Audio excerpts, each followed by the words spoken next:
सत्संगत जी, प्यार से कहना धन निरंकार जी। जयपुर के इस सत्संग में जहाँ कुछ समय से जो भी संदेश दिया जा रहा है वो चाहे भजन रूप हो, स्पीच रूप हो, कविता रूप हो, अन्य कोई और, कि ये जीवन मिला है इस प्रभु परमात्मा की प्राप्ति के लिए। ये प्रभु जो एक हर समय हमारे अंग संग है, ये पूरे ब्रह्मांड के कतरे कतरे में है, ये हर किसी इंसान में है। इसको एक देखने के लिए आवाज़ लगाई जा रही है कि ब्रह्म ज्ञान द्वारा इस परमात्मा को देख लो, ताकि जीवन जीते जी भी जो हर समय भक्ति में जीवन हो जाए और जीवन के बाद भी फिर कहाँ जाना है, ये आत्मा इसी से निकली, इसी में जाने की एक जो दृष्टि, तो ये बात युगों युगों से संतों ने समझाई कि जीवन को व्यर्थ ना गवाओ, अपने आप को जहाँ इस प्रभु परमात्मा की प्राप्ति के बाद एक एक पल सुनहरा करके अपने अंदर भी जहाँ मानवीय गुणों से युक्त हो जाओ, वो गुण फिर उस तरह कोई सीखने की बात नहीं। जब जब इस परमात्मा से एक मन का रिश्ता गहरा होता है, स्वयं ही एक अच्छी गुण, अच्छी आदतों का प्रवेश हो जाता है। वो फिर कुछ समय रहने वाली नहीं, हर समय के लिए वो गुण एक जीवन में भर जाते हैं। दिल से हर एक का आदर सत्कार प्यार, एक भावना जो मन में करुणा दया, एक दिल विशाल हो जाता है। तो कैसे फिर किसी में वो नज़रिया बचता नहीं कि हम ही श्रेष्ठ हैं, दूसरा किसी अन्य जाति पाति का है तो श्रेष्ठ नहीं है। नहीं, ये एक समान, ये समदृष्टि वाली नज़र ये आ जाती है जब परमात्मा को हर घट में देखा जाता है कि जो परमात्मा मुझ में है वही सामने वाले में भी है। तो हर कोई एक समान ही हुआ। कुछ ऊंच नीच के, कुछ एक धन दौलत के कारण अमीर गरीब, ये सभी इस परमात्मा के हैं। और भेदभाव करने वाली फिर ये दृष्टि खत्म हो जाती है, क्योंकि फिर ये नज़र हर समय इस परमात्मा को ही अंग संग भी देखती है, सब में भी देखती है।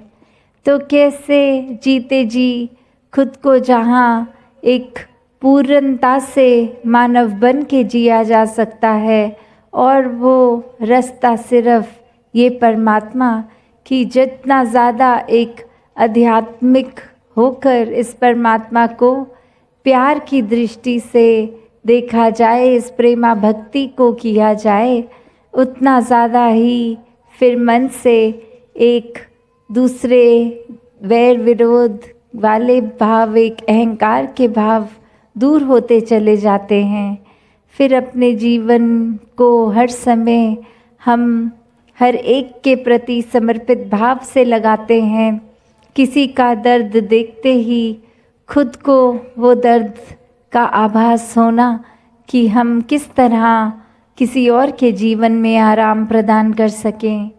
फिर उस तरह ही कि कोई करने वाले हम नहीं, ये अहंकार भाव नहीं, बस कुछ किया भी गया तो इस परमात्मा ने करवा लिया इसलिए हुआ, वो वाला भाव कि हम कौन हैं कि कुछ किसी के लिए करें। ये इस परमात्मा ने ही कुछ क्षमता दी तो कुछ हो सका। तो जब इस भाव से मानवता की सेवा की जाती है तो वो सेवा वाकई ही एक बहुत ही प्योर दिल से करी गई सेवा होती है, जिसके पीछे अपनी कोई स्वार्थ की बात नहीं छुपी होती कि यदि इस व्यक्ति की मदद करेंगे तो बदले में वो भी व्यक्ति किसी समय हमारे काम आएगा। नहीं, ये तो भाव ऐसे एक संत के कभी होते ही नहीं हैं। संत हमेशा से हर एक के लिए जहाँ एक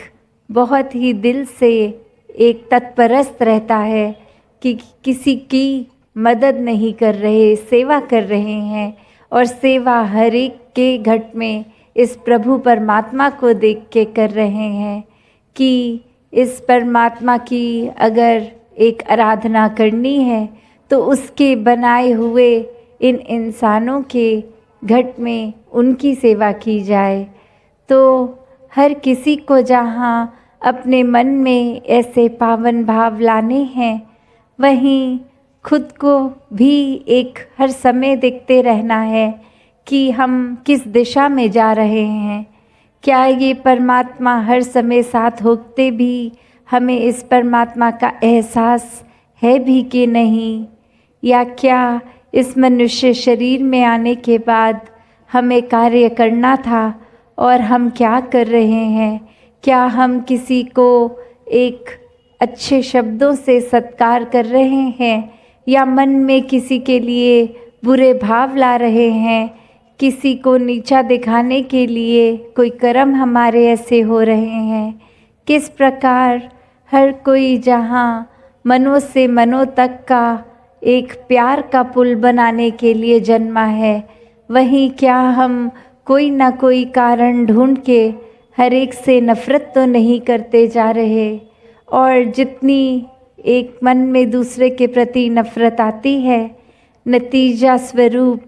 हम अपने मनों में ही दीवार बनाते जाते हैं कि उस इंसान तक एक वो इंसान अच्छा नहीं है। उस इंसान के लिए मन में बुरे भावना जैसे जैसे जन्म ले लेती है, वैसे ही हमारे मनों की दीवारें और पक्की हो जाती हैं। और अब हम अगर अंदाज़ा लगाएं, अगर हमने अपने हर तरफ ही एक दीवार खड़ी कर दी तो हम क्या एक घुटन नहीं महसूस करेंगे। हमें तो ऐसे लगेगा कि इतने छोटे से दायरे में बंद हो गए हैं। जैसे उदाहरण, कोई व्यक्ति अगर किसी गुनाह करके जेल में होता है तो उसको ये महसूस होना कि एक घुटन भरी ज़िंदगी हो गई है। कहाँ पहले इस आज़ादी में खुले आसमान में आराम से सांस लेते थे, अब चार दीवारी में ही बंद गए हैं। तो वही रूप हमने अपने दिल का ये दायरा छोटा कर लिया, हर एक के प्रति दीवारें बना बना कर खुद का ही एक कमरा छोटा कर लिया। तो वही दीवारें जब गिरा देते हैं तो एक बहुत ही नज़रिया विशाल बन जाता है। जब फिर बिना दीवार दूर तक जो दिखता है कि एक व्यक्ति से हमने नफ़रत नहीं करनी, किसी से भी, किसी का कोई किया काम अच्छा नहीं लगा तो उसके भी सल्यूशन है कि उससे नफ़रत करने की बजाय उसको समझा दिया जाए कि ये एक किया गया काम आपको आगे जीवन में ज़्यादा दूर तक नहीं ले जाएगा, क्योंकि ऐसा करके आप कई मनों को ठेस पहुंचा रहे हैं। या फिर अगर वो इंसान कुछ ऐसा है जिसको एक उस तरह पर्सनली बात नहीं करी जा सकती, तो फिर इस दातार से ही अरदास रहे कि वो अनजाने में क्या क्या व्यक्ति बोलता जा रहा है उसको अच्छी बुद्धि दो, उसको एक समझ बख्श के कि इस इंसान को ये समझ आ जाए कि उसके ये शब्द, ये भावना उसके पतन का कारण बन रही हैं। लोगों के दिलों को दुखाने की बात वो इंसान कर रहा है। तो कैसे एक चीज़ अगर सामने आई तो हमारा रिएक्शन क्या हुआ, वो एक दिल से नफ़रत की बजाय एक उसके लिए भी एक अच्छे रास्ते की ओर जाने वाले भाव मन में उन एक पनपे, ना कि ये व्यक्ति तो ऐसा करता है, हमने इससे बोलचाल ख़त्म कर देना है, इसके कर्म, इसके बोल तो ऐसे हैं, हमने अब इसकी तरफ देखना तक नहीं है। तो भाव क्या, भक्तों ने तो हर समय यही सिखाया है कि हर किसी की गलती अगर है भी तो उसको प्रयत्न हमने करना है कि उस व्यक्ति के जीवन से वो गलती खत्म हो जाए, ना कि उस व्यक्ति के लिए मन हमारा ऐसा कि नहीं वो व्यक्ति को ही नकार दें। एक प्यार के भावना जब मन में होगी तो हर कोई अपना लगेगा, और यही बात हमने भी कर्म रूप में करनी है कि एक जो बात होती है कि हर एक को आदर सम्मान रिस्पेक्ट देना है, तो वो रिस्पेक्ट क्या है? सिर्फ वो बात नहीं कि कोई घर आया उसको प्यार से सोफे पे बिठा के एक चाय पानी दे दिया तो बस उसकी इज्जत हो गई। नहीं, वो घर में प्रवेश करके हमारे भाव क्या हैं कि ये व्यक्ति इस समय आ गया है, हमें तो कोई ज़रूरी काम से जाना था, मन में तो कुछ ऐसे भाव चल रहे होंगे और बाहर से मुस्कुराकर उसको हम घर में एक कह रहे होंगे कि स्वागत है आपका। तो ये भाव हम अपने मन में कैसे दो भावों को एक दर्शा रहे हैं कि मन तो नहीं चाहता वो व्यक्ति घर आए, और दिखावा हमारा कि उसको मुस्कुरा कर भी मिल रहे हैं, उसके मुंह में कह रहे हैं कि आप आए बहुत अच्छा लगा। तो ये मन से भाव नहीं, वो सत्कार का भाव कि चाहे ज़रूरी काम हो ना हो, कोई आए तो उनकी दिल से सेवा करनी, वो सच्चा सत्कार हुआ। किसी को एक सड़क पे भी अनजान व्यक्ति को भी अगर मिले, कुछ लग रहा है कि कुछ कोई दिक्कत है, तो उसको एक किस तरह से कि गर्मी से शायद प्यासे हैं या जो भी कारण रहा, किसी की एक हमारे साथ वो वाकफियत है कि नहीं, जानते हैं कि नहीं, वो महत्वता बात नहीं रखती। वो ये रखती है कि सामने वाला भी इंसान है, हम भी, तो ये इंसानियत के नाते कैसे। अक्सर सत्संग में भी हम आते हैं तो वही बात होती है कि हर एक को पहल दो। एक जब सत्संग ख़त्म तो हर ये नहीं बात रहे कि हम ही भाग के पहले एक कतारों में लगें और अपने घर की ओर रवाना हों। नहीं, खड़े हो के भी दूसरे को पहले, एक कि आप पहले जाइए, वो वाले भाव कि सिर्फ ये किताबी बातें नहीं, जब तक जीवन में उसको प्रैक्टिकल करके नहीं जिएंगे तब तक वो बात तो सिर्फ शब्द ही बन के रह जाएगी। कैसे अपने जीवन में हर एक ने जहाँ ये प्रयत्न करना है कि खुद पहले मानवीय गुणों से युक्त हों और फिर एक दूसरों का भी जीवन, जो संतों के भाव रहे हैं कि ये ब्रह्म ज्ञान प्राप्त करके इस प्रभु परमात्मा की प्राप्ति होने के बाद हमारा जीवन कैसे सरल बन गया, कैसे सहज बन गया, मन स्थिर हो गया, और वही भाव दूसरे के भी मन में एक ये रोशनी पहुँचे, तो फिर उसके लिए पहले अपने मन वचन कर्म, ये बोल, ये भाव, ये कर्म उस दिशा में हों जो हमें एक नेकी का रास्ता अपनाया हुआ हो, और फिर ही तो कोई हमारे कर्म देख के वो प्रभावित होकर जानना चाहेगा कि इस तरह से इतने सुलझे हुए ये व्यक्ति आप कैसे हैं। तो बात वही, ये बोल बोल के कोई हमें मिशन का प्रचार नहीं करना कि हम निरंकारी मिशन से जुड़े हैं। नहीं, ये तो हमारे कर्म ही होने चाहिए जो हर किसी को फिर पूछने के लिए मजबूर करें कि आपका जीवन हमारे जीवन से इतना अलग कैसे है। हमारे जीवन में भी वही स्थिति आती है, एक उतार चढ़ाव रहते हैं, आपके जीवन में भी रहते हैं, पर किस तरह